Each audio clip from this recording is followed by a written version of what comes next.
Hi friends, இன்றைக்கி நம்ம எங்கே இருக்கோம்னா அரியலூர் மாவட்டம் ஜெயங்கொண்டத்துக்கு பக்கத்தில் கங்கைகொண்ட சோழபுரம்ன்ற ஊர் இருக்குது. அங்கே வந்து ஒரு சிவன் கோயில் இருக்குது. அது ரொம்ப ஃபேமஸான கோயில். பாருங்கள், கார் பார்க்கிங் இருக்குது. என்ட்ரன்ஸ் கிட்ட போகிறோம். ரொம்ப பழமையான கோயில், சோழர்கள் கட்டின கோயில். ரொம்ப பிரம்மாண்டமாக இருக்குது கோயில், மன்னர் காலத்து கோயில். நிறைய பேர் டூரிஸ்ட்லாம் இங்கே வராங்க, ஃபோட்டோ ஷூட் பண்ணிக்கிறாங்க. கோயில் வந்து ரொம்பவே அற்புதமாக இருக்குது பாருங்கள். கட்டடம்லாம் அந்த காலத்து தூண்லாம் நல்லா இருக்குது பாருங்கள். இந்த கோயிலோட வரலாறுன்னு பார்த்தோம்னா, கங்கைகொண்ட சோழபுரம் முதலாம் ராஜேந்திர சோழனால் கட்டப்பட்டதுன்னு சொல்கிறாங்க. சோழபுரம் வந்து இந்திய தமிழ்நாடு மாநிலத்தில் அரியலூர் மாவட்டத்தில் சிற்றூரில் வந்து அமைஞ்சிருக்கு. 209 ஆண்டுகளுக்கு பிற்கால சோழ பேரரசு தலைநகராக இருக்குன்னு சொல்கிறாங்க. இதில் வந்து சிவாலயம் ஒன்று அமைக்கப்பட்டிருக்காங்க அந்த கோயிலில்.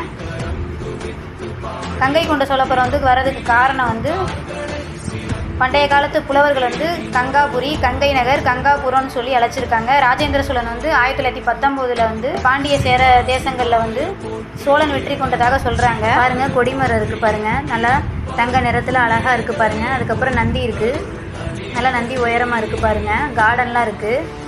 கோயில் நல்லா சூப்பராக ஒரு பிரம்மாண்டமான கோயிலாகவும் இருக்குது பாருங்கள். வந்து சோழீஸ்வரர் கோயில் என்று இந்த கோயிலில் சொல்லியிருக்காங்க. சோழகங்கம் என்றும் சொல்லியிருக்காங்க.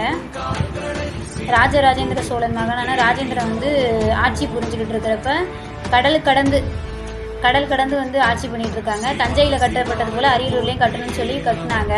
கட்டி முடித்த பிறகு இவர்கிட்ட வந்து இந்த கோயில் கும்பாபிஷேகத்துக்கு இவர்கிட்ட போரில் தோற்றவங்களாம் தலையில் தண்ணி சுமந்து கொண்டாந்து அபிஷேகம் பண்ணி கோயிலை வடிவமைச்சதாக சொல்லிக்கிட்டு வராங்க.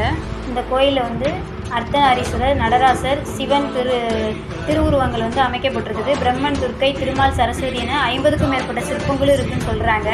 இதில் வந்து சிவன் வந்து ஒரு அடியாருக்கு மாலை அணிவது போல் வந்து இருக்குதுன்னு சொல்கிறாங்க.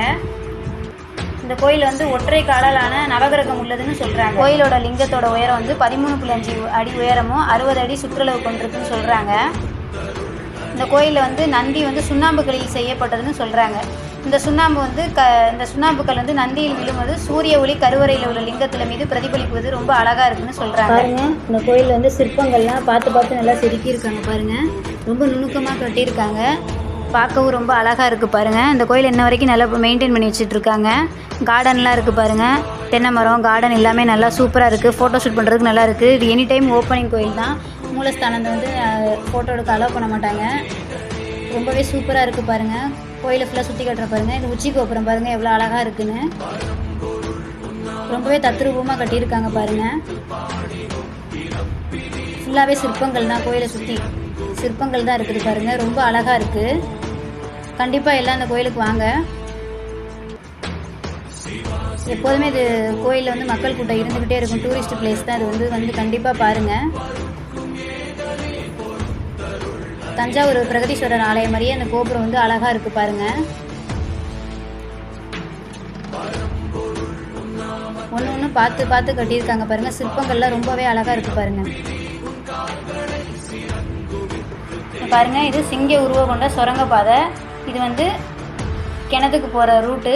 அங்கே வந்து இது ஜாயிண்ட் ஆகுது. இந்த கோயிலுக்கு எல்லாம் கண்டிப்பாக வாங்க.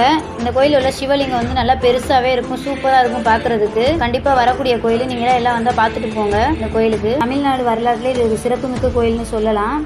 தஞ்சை பிரகதீஸ்வரர் ஆலயம் மாதிரியே இதுவும் அதே மாதிரி மாடலில் நல்லா டிசைனாக சூப்பராக சிற்பங்கள்லாம் பார்த்து செஞ்சு கட்டியிருக்காங்க பாருங்கள். ஃபுல்லாகவே பச்சை பசுமையாக நல்லா சூப்பராக இருக்குது பாருங்கள் இந்த கோயில். அவ்வளோதான் ஃப்ரெண்ட்ஸ், பாருங்கள் கோயில் ஃபுல்லாக சுற்றி காமிச்சிட்டோம். இந்த வீடியோ எண்டில் டிஸ்கிரிப்ஷன் பாக்ஸில் இந்த கோயிலோட லொக்கேஷன் போட்டிருக்கேன், செக் பண்ணி பார்த்துக்கோங்க. தேங்க்யூ ஃபார் வாட்சிங். லைக் பண்ணுங்கள், ஷேர் பண்ணுங்கள், கமெண்ட் பண்ணுங்கள், சப்ஸ்கிரைப் பண்ணுங்கள்.